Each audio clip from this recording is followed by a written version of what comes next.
Hello, I come to encourage you today, to tell you to hold on and not to faint.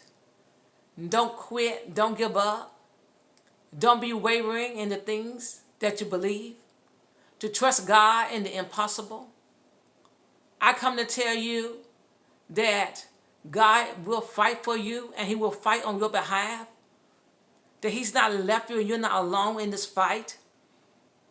I come to let you know that you're in a spiritual warfare, that you're not fighting against flesh and blood, but you're fighting against spiritual wickedness in high places, that we fight against invisible things that we cannot even see.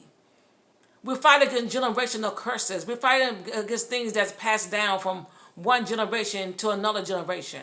We fight against things that we don't even understand because we can't see them.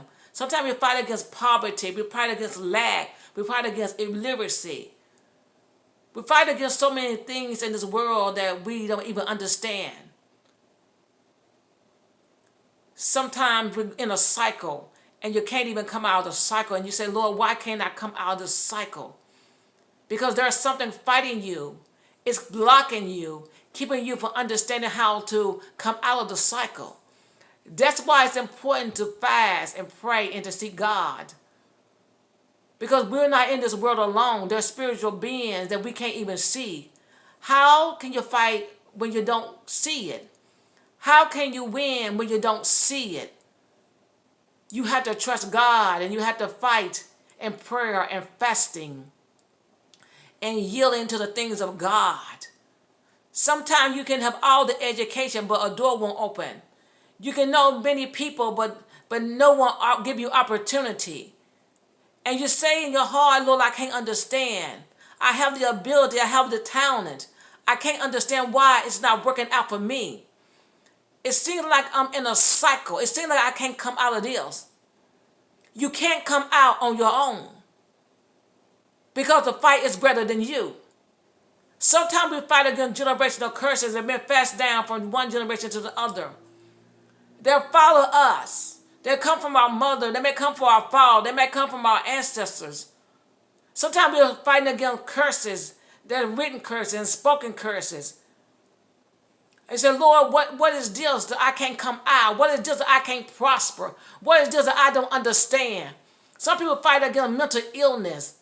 Everybody in the family suffers some kind of mental illness. Those are spiritual warfares. But I come and tell you today that you can break this thing. You can break it through fasting. You can break it through prayer. You can break it through seeking God. The warfare is so great that it's greater than you. Because you don't have the understanding. I don't have the understanding how to come out of it. I don't know how to break the cycle on my own. I don't have the strength to do it. See, the Bible says that we're in a spiritual warfare.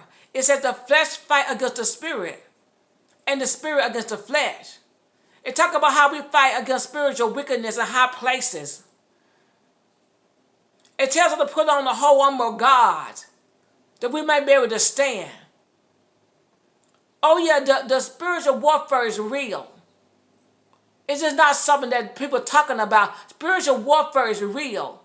And spiritual warfare comes to block us. It comes to hinder us. It even comes to destroy us. It comes to destroy families of people. It comes to keep us from where we need to go. It comes to block our understanding so we won't even know which way to go. So we go in a cycle. We keep going around and around, and we say, Lord, I'm coming out this time. But we can't come out because we're trying to fight the battle on our own. We're trying to fight in the natural. You can't fight a spiritual battle in the natural. You got to fight in the spiritual realm. You got to yield your whole body, your mind, your soul, your understanding to God, that you can come out of this thing. You got to say, Lord, I'm tired. I'm tired. I'm tired of trying to do this thing myself. I'm trying to fix it myself, God. I'm understanding now that I can't do this on my own. I need some help. You have to be willing to humble yourself and say, Lord, I need some help. If you got all the education and no door come up with something wrong, If you've been trying for 20 years and it had not broke yet, something wrong. If you facing poverty all your life, your whole family, nobody prosper, no one come forth, no one successful, there's something wrong. I'm not saying that we should always have everything, but we should come out at least. When you can never come out, when you can never have, when you can never prosper,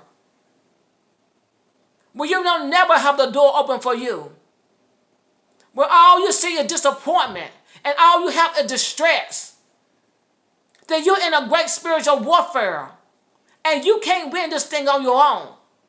I don't care what you do. I don't care who you know. I don't care how much money you have. I don't care what kind of education you have. Some things can't come through except it comes through God. Because we're not struggling enough to fight this thing by ourselves. We're not struggling enough to come out of it on our